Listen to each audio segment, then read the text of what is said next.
पुण्यात फ्लॅट घ्यायचा आहे. पण कुठे घ्यायचा, कसा घ्यायचा, कुणावर विश्वास ठेवायचा? फसवणूक तर होणार नाही ना? योग्य दरात मिळेल की नाही? मोठं कन्फ्युजन आहे. चला तर मग सर्व कन्फ्युजन दूर करण्यासाठी संपर्क साधूयात सारंग अहेर यांच्या रेरा रजिस्टर्ड ड्रीमोरा रियालिटीशी.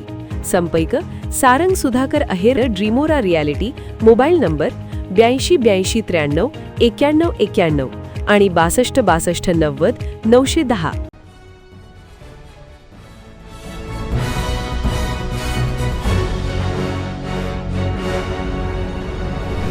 आपण पाहत आहात BCCN न्यूज. लालबाग बीट्सचा कडकडाट आणि भव्य लेझर शो. आमदार संजय गायकवाड यांच्या संकल्पनेतून अवतरली शिवशाही. बुलढाणा शहरात गौरवशाली परंपरा असलेला शंभू जन्मोत्सव सोहळा यंदाही अत्यंत उत्साहपूर्ण आणि भव्य वातावरणात संपन्न झाला. धर्मवीर आमदार संजय भाऊ गायकवाड यांच्या संकल्पनेतून साकारलेल्या या उत्सवात गुरुवारी रात्री जनसागराचा महापूर लोटला होता. जयस्तंभ चौक येथील छत्रपती संभाजी महाराज स्मारकासमोर हा मुख्य सोहळा पार पडला. कार्यक्रमाचे मुख्य आकर्षण ठरले ते म्हणजे मुंबईचे प्रसिद्ध लालबाग बीट्स. त्यांच्या लाईव्ह बँड शोने उपस्थित तरुणाईला मंत्रमुग्ध केले. ढोल ताशांच्या गजरात आणि वाद्यांच्या कडकडाटात अवघं बुलढाणा शहर शंभूराजांच्या जयघोषाने दुमदुमून गेलं होतं. रात्री 9 वाजता या सोहळ्याने परमोच्च बिंदू गाठला, जेव्हा आकाशात भव्य लेझर लाईट शो आणि नेत्रदीपक आतिषबाजी करण्यात आली. आधुनिक तंत्रज्ञानाचा वापर करून छत्रपती संभाजी महाराजांचा पराक्रम लेझरच्या माध्यमातून साकारण्यात आला, जो पाहण्यासाठी नागरिकांनी मोठी गर्दी केली होती. आमदार संजय गायकवाड यांनी सर्व शिवशंभू भक्तांचे आभार मानले असून हा उत्सव केवळ एक कार्यक्रम नसून ती स्वाभिमानाची आणि अस्मितेची चळवळ असल्याचे त्यांनी नमूद केले. शिस्तबद्ध नियोजन आणि भक्तांचा अफाट प्रतिसाद यामुळे यंदाचा शंभू जन्मोत्सव सोहळा जिल्ह्याच्या इतिहासात सुवर्ण अक्षरांनी कोरला गेला आहे.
गेल्या 35-40 वर्षात कधीही आपल्या मिरवणुकीला गालबोट लागलेलं नाही. सगळ्यांनी सहभाग घेऊन एक चांगली आदर्श जयंती या शहरात साजरी करण्याचा संदेश संपूर्ण महाराष्ट्राला या ठिकाणी दिलेला आहे. तीच परंपरा आपल्या लोकांना कायम ठेवायची आहे आणि आपला स्वराज्याचे लाडके धनी ठाकरे महाराज या स्वराज्यासाठी त्यांनी स्वदेहाचं बलिदान केलं, असे आपले धर्मवीर छत्रपती संभाजी महाराज यांची जयंती उत्सव आपल्या सगळ्यांना मोठ्या उत्साहाने साजरी करायची आहे, आपल्याला सहभागी व्हायची आहे.